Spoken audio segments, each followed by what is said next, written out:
Hello, so today we're going to be going over a video that I don't think I've done a video on KOG'MAW Reroll yet, and it's been a while. This has been something that's been good since the start of the set, and it's also something that's going to be gone very soon. I don't think the line will look a little bit different come this upcoming Wednesday when TFT does its huge patch that they've been alluding to, the 14.18, where they're changing pretty much everything in the game.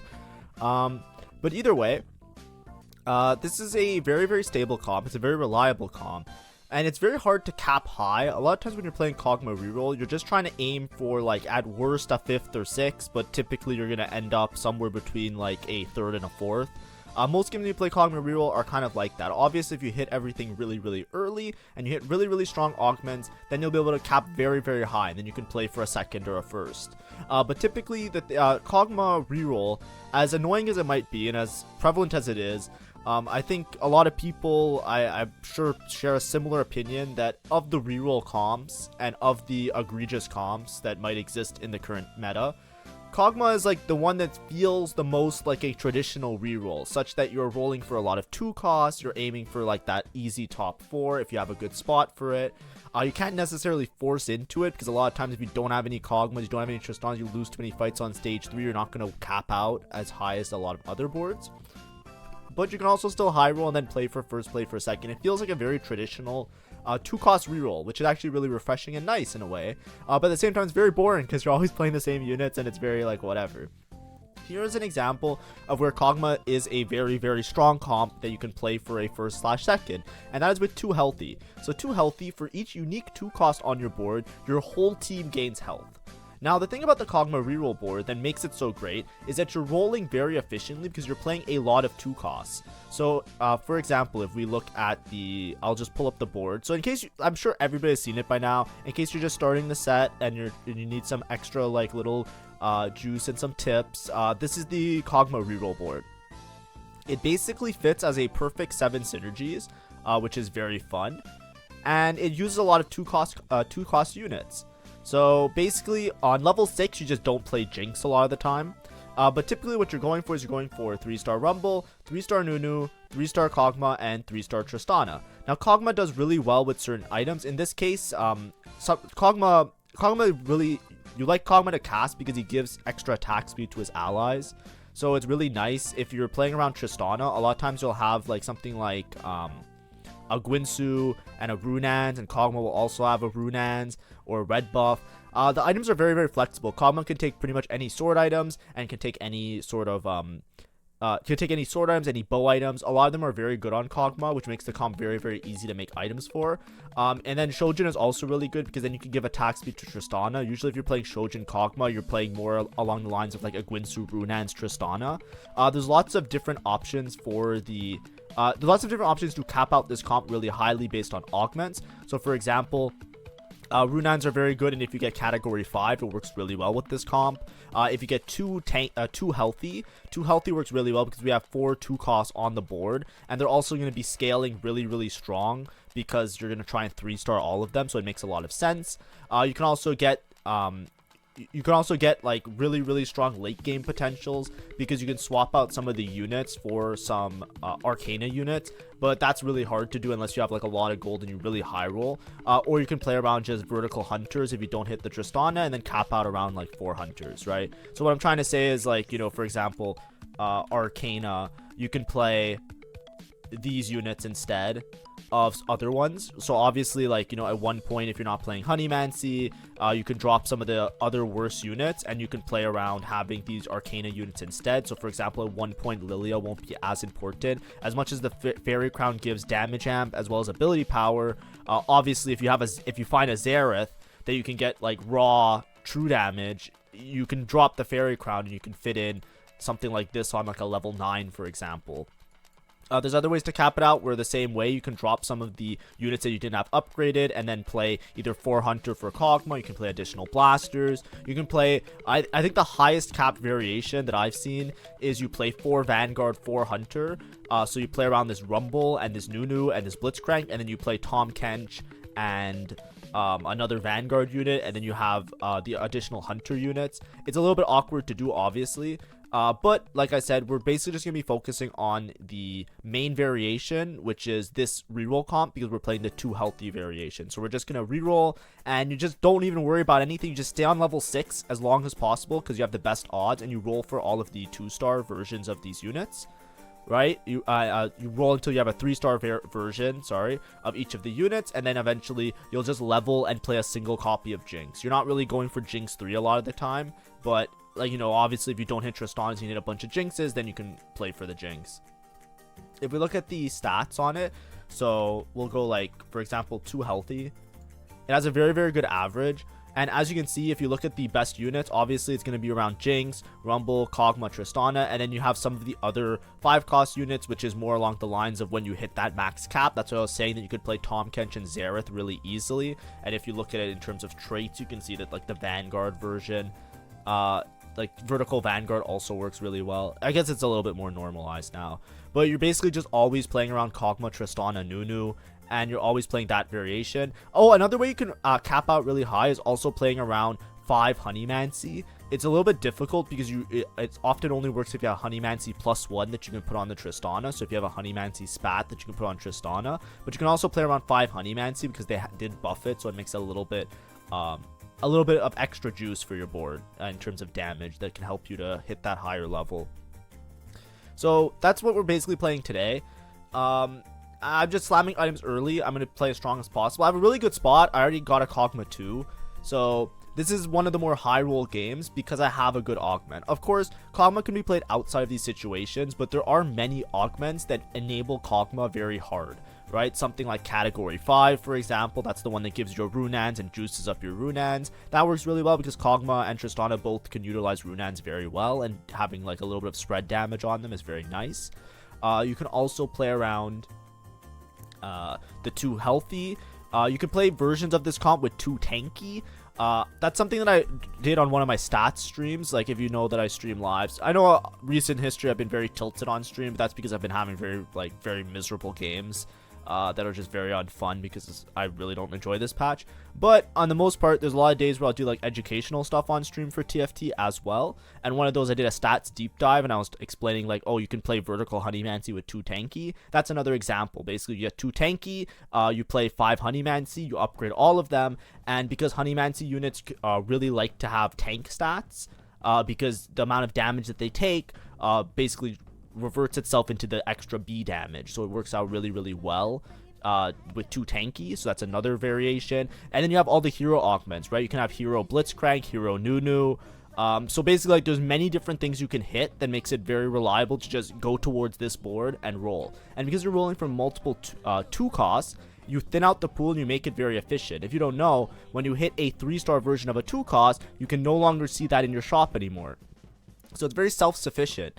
A lot of other rerolls, you might run into problems where some games you hit everything really early, and other games you don't hit at all. And a lot of the time, it's just based on what other people are playing. For example, if you're playing Jinx and Wukong, sometimes you hit really early, and sometimes you don't. A lot of times it's because if there's a player that's playing something like a Vigor reroll, for example, they are buying a lot of 3 costs in that case, and they're helping you to hit your board because you're not overlapping trying to buy any of their units. It's the same thing with something like this, right? If there's an Ahri player in the lobby and the Ahri player is buying a bunch of Ahris, and there is I know Syndra isn't that meta anymore, but if there was a Syndra player in the lobby and everyone's buying Syndras, they're effectively making it so that less 2 costs are available in the collective pool, which makes it easier for you to see more 2 costs. The thing that's great about this comp is that it utilizes 4 different 2 costs. So it makes it so that you can do that for yourself, right? You don't have to rely on somebody else in your team.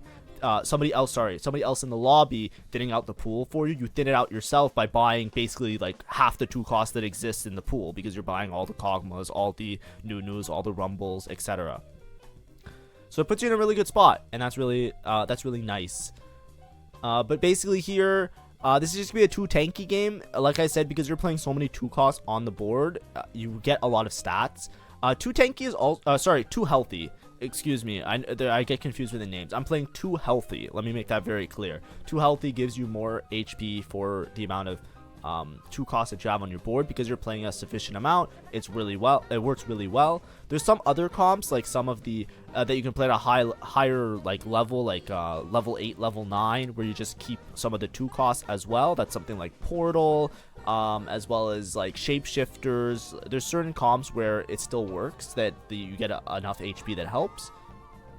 But anyways, we're gonna see our items here. So in terms of my items, I basically just want to reforge one of the rods because I don't have a good use for the rod. I have Runan, so I decided to go Runan's Deathblade and Gwinsu. So I found a way to make all my items work out, because now I also have a Redemption that I can use on my front line. So the Redemption will then translate to having some sort of a frontline item as well.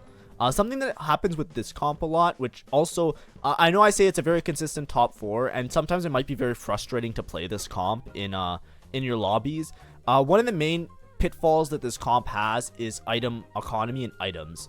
So a lot of times, in order for this comp to be very, very stable, you need a balance of both backline items on both your KOG'MAW and your Tristana, but you also need a lot of frontline items for Nunu as well as Rumble. So it's a very greedy comp in terms of how many items it needs. So me taking the big grab bag, at that point it's because I had a lot of components and I wasn't quite sure what to make. So I wanted to get the Reforger as well as the extra components, because as you can see now, I have 1 frontline item, 3 backline items, KOG'MAW 2. I'm pretty much guaranteed to win most of the rounds in this current stage. So it's very nice for me. It works out very nice for me. Having the extra items via the augment as well makes it so that towards the future, towards the end of the game, I should have enough items to triple item my Nunu and my Tristana as well. Ideally, so that I have at least 3 items on a tank, 3 items on 2 backline carries. Because you're playing around these lower cost units, you can't just like think that they're gonna work really well if they're 3-star, right? A 3-star Nunu and a 3-star Rumble without any items, they're gonna die almost as fast as if they were 2 stars. It really won't make a difference, especially late game when a lot of boards are juiced up, and you're gonna be stuck at a low level because you're rolling so much gold on level 6 on average. So you're you're buying charms as well. Often you might run into a situation where you will be significantly weaker than most of the lobby because, they're level 8, level 9, you're level 6, you're still looking for your 3 costs, and if they don't have any items on them, they're probably just going to die instantly. So that's just, it's there's a certain point at TFT where the damage gets so swollen towards the late game, which you'll probably see in this game because I think the game goes on a bit long. But just imagine, for example, against a Viger board, right? I'm pretty sure that's what's going to happen in this game. There's a Viger player that at one point the Viger's going to be so juiced that the only way to counter the Viger is just to have more bodies that the Viger has to waste casts on, right? If you're just stuck at a low level and you don't have items either, the Viger's just going to one-shot Nunu 3, Nunu 2, Nunu 1. It doesn't make a difference. Without items, that thing's getting one-shot by the Viger late game. But anyways, I'm just rolling until a charm every single turn here. A lot of time, I think there's different schools of thoughts on when to buy charms or not. I try to just guarantee a top 4. If you're trying to play for first, buying the charms every single turn in stage 3 and stage 4 isn't necessary because you want to greed your econ as much as possible so you can reach those really, really high caps. For me at least, I lost so much LP within the last several games. You can see the scoreboard on the top. I was streaming and I was just going 8th every single game. The games were also, some of them were my fault, but I'm telling you, there were some really messed up games that I was playing on stream. There was a game where a guy had Rise 3 on level 8, then I queued straight into Loot Sub, and then I queued straight into, Crab Rave and 4 hero augments. Every single game was miserable. And then somebody sat on Spat Portal, so I was playing with everybody at a +1, and 3 people were playing for, a double vertical trade, and I'm just sitting there in the lobby, just trying my best to make it through. They were difficult. I gotta work on it, obviously, but, holy shit, I was raging. So, for this game, at least, that's why I'm not over-greeding. I'm rolling until I see a good charm each turn, to guarantee that I win as many fights as I can on stage 3. Right? Winning the fights on stage 3 and stage 4 is gonna make sure that I'm super healthy. The healthier you are, the easier it is to just bleed out to a top 4. Right? You never wanna, the more you greed, you have to balance your resources, right? You have health as a resource, you have money as a resource. A lot of times, if you have a board that's a stable, reliable board, something like this KOG'MAW board, you have to make the decision. Are you going to shoot the moon? Are you gonna try and like econ max, save up as much gold as possible, hope you high roll, and then be able to push to level 8, level 9, and fit in the Arcana and play for a first? Or are you just going to chill, buy charms, make sure that you win every single possible round that you can early game, and then just bleed out to that top 4? Because other people are going to outscale you, obviously, if you're going to be stuck on level 6 and you're rolling for all the 3 stars, but you don't have the risk of potentially just throwing away an easy top 4 kind of game. And that's the way that I'm kind of playing the reroll in this case. I'm buying a charm every turn because the gold that I'm investing in rolling and buying the charms, it's fine. I'll be fine. Late game, I'll have a lot of HP, so I'll be able to bleed out to whatever my placement I want it to, whatever placement I think I can get. Here, this is the actual portal, like the galaxy that we sat on was Radiant item, so I'm looking for what the best one is. I'm not sure what the best KOG'MAW Radiant item is, but I'll double check it for everybody right now before, so that I just know. Let me go KOG'MAW, and then we'll go Radiant items. I'm just checking the stats for you guys. It says Shojin's the best. I'm pretty sure it was always Shojin. Radiant IE is also good. Runans and Deathblade are also good. Pretty much all of them are good on the KOG'MAW, which is nice. What were my options again? Let's double check if I didn't miss anything here. I want to make sure I didn't like take the wrong one for no reason. Yeah, it's like if I didn't have Redemption on Nunu, it might have been Radiant Redemption Nunu to make sure that the Nunu is a Giga Tank, because I already had decent items. But anyways, I just slammed my items. I probably should have waited one turn to slam items because of the carousel round, but I just wanted to make sure that I was strong as possible. Obviously, the whole lobby is going to have a Radiant item because that's the portal, so everybody's going to cap in a decent way, which is why I was playing towards more, which is part of the reason why I was playing towards a more reliable top 4 position, because I don't know how things are going to work out. My KOG'MAW hits like a truck, which is really great. Little Buddies is useless. Keepers is okay. I think Keepers is better than You Have My Bow, but I think with You Have My Bow, actually not sure. I think Keepers is better than You Have My Bow. Let me check. You Have My Bow. You Have My Bow is actually, it's decent, but I think Keepers is, no, Keepers is worse. Yeah, that's, I figured. Like, Keepers usually want to clump your line a little bit, but you really want to have separation between the KOG'MAW and the Tristana, as well as the rest of your board, with this comp in particular. And because you're at a low level, you don't get a lot of Keepers value. Keepers is better when you level up and you have to play a lot of units, or if you're playing melee units, obviously they all clump together and it works out really nicely. But here I just roll. I roll decently deep because I'm one off the KOG'MAW and the Tristana. So in order to, I'm incentivized to keep my win streak going. So I just want to make sure that I hit both of them and juice my board as much as possible in that particular round. As what I was saying about Keepers is, Keepers is just like, I think more value than You Have My Bow, because I already have like good items on everybody. So as you can see, I have a Gwinsu on my bench right now. So like, who am I putting a Gwinsu on? I have nobody left to put the Gwinsu on. So You Have My Bow loses a little bit of value there. But I think that Keepers isn't as good because with this board, you don't have as many units, right? Keepers is better if you're level 8, level 9, not level 6, because you have extra units to get Keepers value with. Component Anvil? I don't think I take Component Anvil. Oh, I also got a TG. Like, this is a very, very high item game, which is actually really, really good for me in particular. So it's a Galaxy that gave me a Radiant item, and I also had enough to make a TG for my Rumble, which is huge because now my Rumble is fully itemized. Remember I was talking about before that you want to make it to a point where you have 3 items on Tristana, 3 items on KOG'MAW, 3 items on Nunu, and 3 items on Rumble. We're at a point now where I'm having, you know, it's not 3 items on Rumble, but it's a good amount of items on Rumble. Oh, this guy's so fucking strong. I remember this game now. Look at this guy's board, by the way. So this guy's level 8 roll down, right? So this was Golden Quest, right?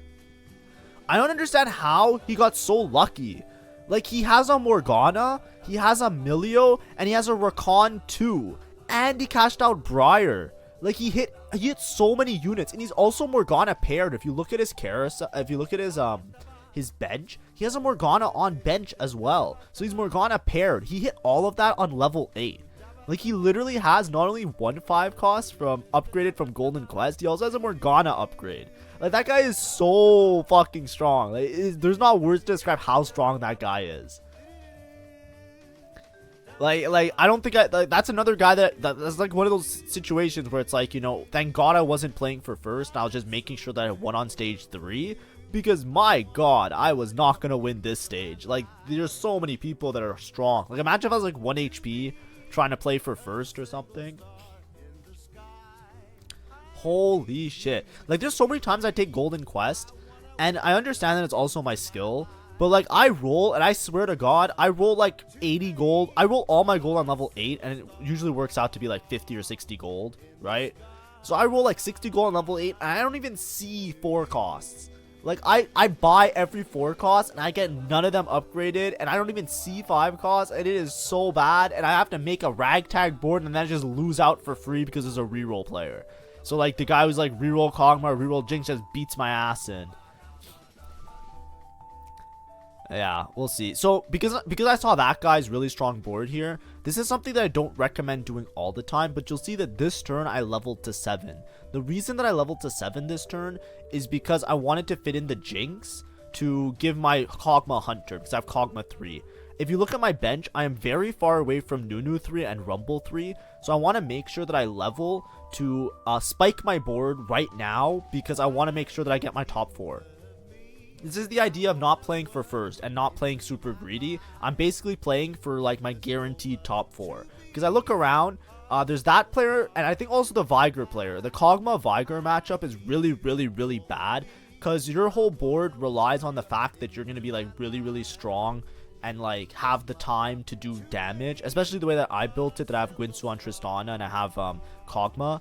Like, if my front lines have to survive, like the Nunu and the Rumble have to survive long enough, but without having like a big vertical trait, like without having like 4 Bastion or 4 Vanguard, the Vigor player, if the Vigor player hits, is probably gonna one-shot my entire board. So I'm worried about the Vigor player, and then I don't think I'm ever gonna beat, because of how hard that guy hit, I don't think I'm ever gonna beat the what's it called, the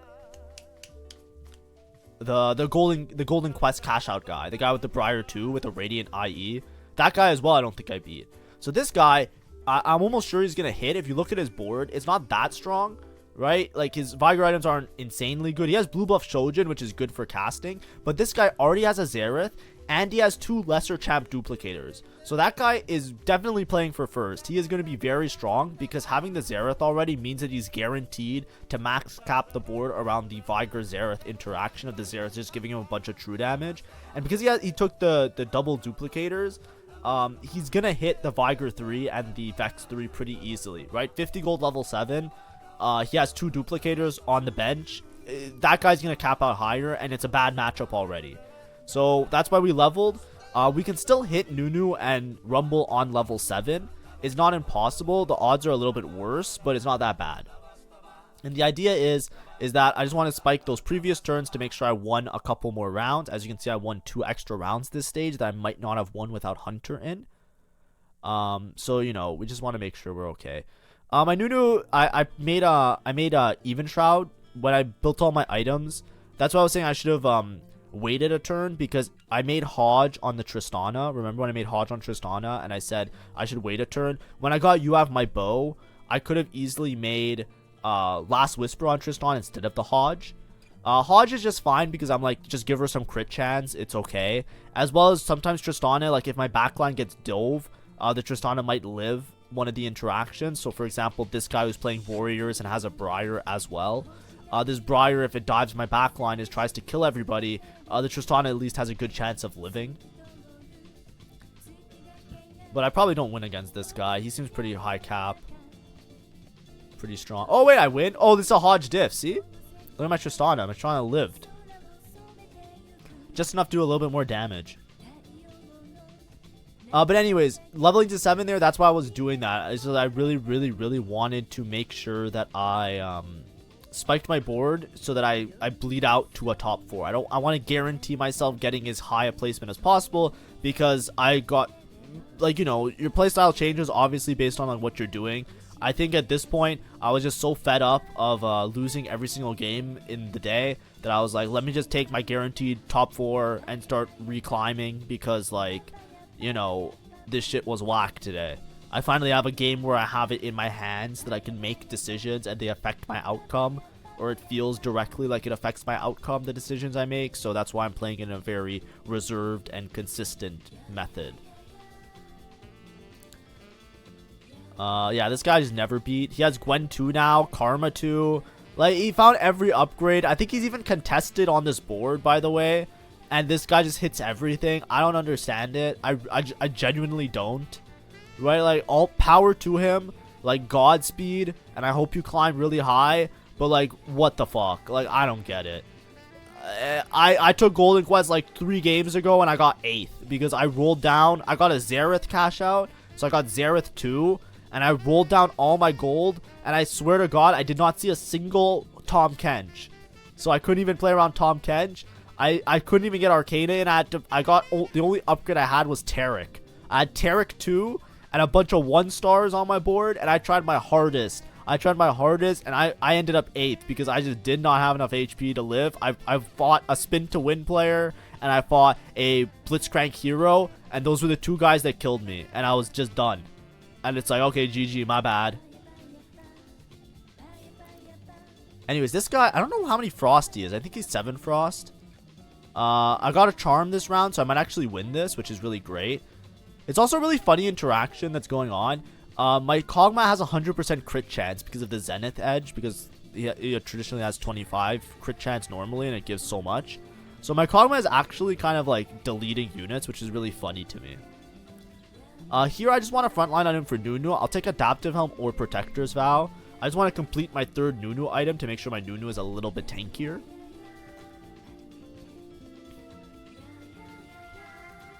Probably just going to wrap around to hit the Smolder. And there we go. Protector's Vow and Nunu, which is great. And as you can see, I preserved a lot of HP, right? There was maybe 2 or 3 fights where me not playing super greedy allowed me to save like a little bit of HP. Obviously, the way the lobby shook out, you can see that I'm very dominant in terms of how much HP I have. I don't have the pen today to point it out, but I'm at 61 HP.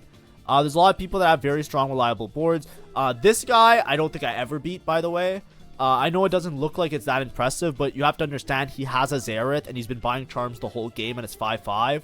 I don't think I beat the Vigor player. I'd be surprised if anybody beats the Vigor player. I think the Vigor player might actually beat the Golden Quest guy as well, which is really funny. If the Vigor player can delete the Golden Quest guy now with like Vigor 3 Arcana leveling up, like I'm pretty sure I can actually manage to go 2nd in this lobby, which is really funny. Because that just comes down strictly to HP preservation. Because it's just, now we're just playing a roulette wheel of who plays the Vigor player and loses to the Vigor player. Winning this fight was also huge. Last time I didn't win this fight. But now I have 3-star Nunu, which I found on level 7. I can also go for 3-star Rumble. I'm debating if I level here or not. I want to roll for a good charm, so I'm using my gold to roll for charm right now. The Voidling is great because if I fight the Vigor player, it's like I said before, it's an extra body that the Vigor has to shoot down, and that helps a lot. Vigor's really annoying because his casts track, so I feel like he never wastes his cast ever. So even if you have extra bodies, they have to be like tanky extra bodies, and that's part of the reason why he's so strong. Right? There's so many other units in the game, they whiff or they miss. Like they'll target a unit, and if it dies, they'll just keep shooting towards the unit. Like there's stuff like that happens, but Vigor, it's like as soon as the unit dies, the bullet curves and it hits the other dude, and it's like, what the fuck is that? But you know, it's just how it is. I haven't fought the Vigor player in a while though, which is really great. This guy was always gonna beat me, by the way. I'm not, you know, I'm okay with that. Lose a little bit of HP. That's the Golden Quest guy that's way stronger than me.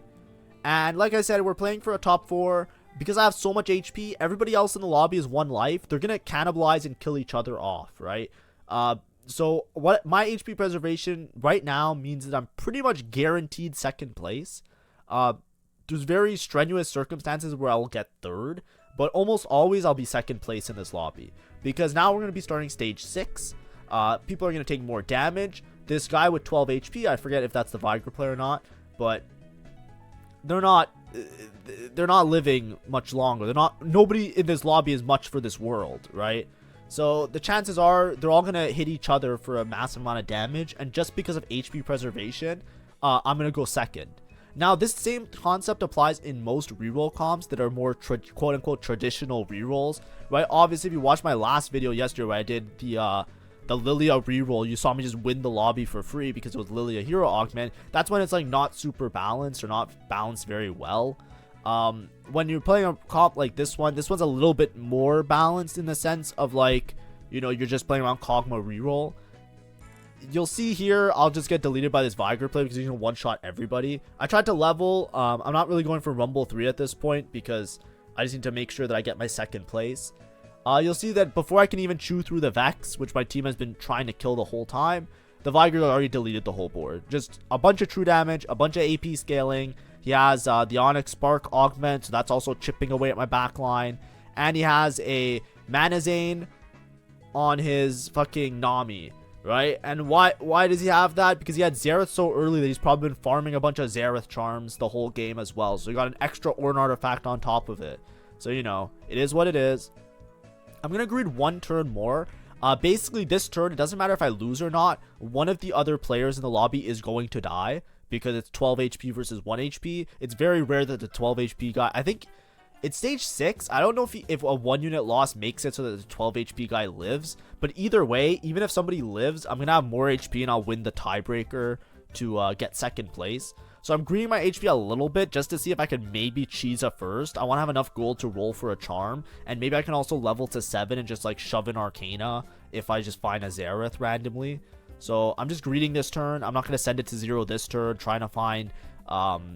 the Rumble or the Jinx or anything like that. I'm just gonna chill for a round.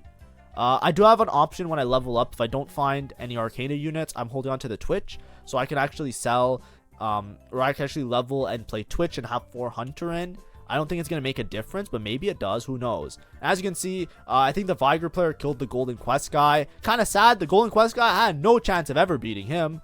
But you know, it is what it is. We get a second here at least. I got the attack speed buff, which maybe helps my board. It's good enough, so I just put it so that the only 2 backline units I have are the KOG'MAW and Tristana. So maybe one of them will do some magic here. But like I said, I don't really expect to win this fight at all. We have Nami with Manazane, so Nami's a demon. We have Viger that's a demon. It's just nothing really happening. Even if I rolled for Rumble upgrade or Jinx upgrades, I don't think it would have made a difference in this fight, right? If I had Rumble 3 here, do I win? No, it's like I still didn't chew through the Vex. You know what I mean? But we take a second. That's how rerolls usually kind of feel. You're usually playing for like a top 4. I had a little bit of a high roll, right? The high roll aspect of my game was the first augment, like I mentioned, right? Too healthy with this comp is very, very good. It makes you very stable, very reliable, and very hard to kill your units until late game. Of course, I'll be outscaled by comps that are a little bit stronger, right? A Wukong Jinx might outscale me. The Viger reroll might outscale me. And a lot of these other comps where you're using a lot of 4-cuts, a lot of 5-cuts are going to outscale you. But the thing with reroll that you win with is the fact that you are consistent and you are healthy in your mid game, and so long as you preserve that HP and you take that HP and you bring it with you to like those last couple battles towards the end of the game, you can then bleed out to a placement, right? If I was maybe 10 HP less, I would have gotten 3rd here. If I was 20 or 30 HP less, I would have gotten 4th or even 5th, right? My board wasn't stronger than some of these other boards. That's what usually happens with KOG'MAW reroll, but big but, I had more HP, so I get a second. And that's how you usually play these reroll comps. But anyways, thank you for watching my video. Hopefully it was fun and informative. And yeah, I know it's really late. KOG'MAW reroll has been around for a while. I just never really had a VOD that I felt was interesting enough to post about it. But now we do, so here we go. KOG'MAW reroll. Thank you for watching, and applies to other rerolls as well. It's a similar concept, applies to everything. Thank you. Have a great day. Bye-bye.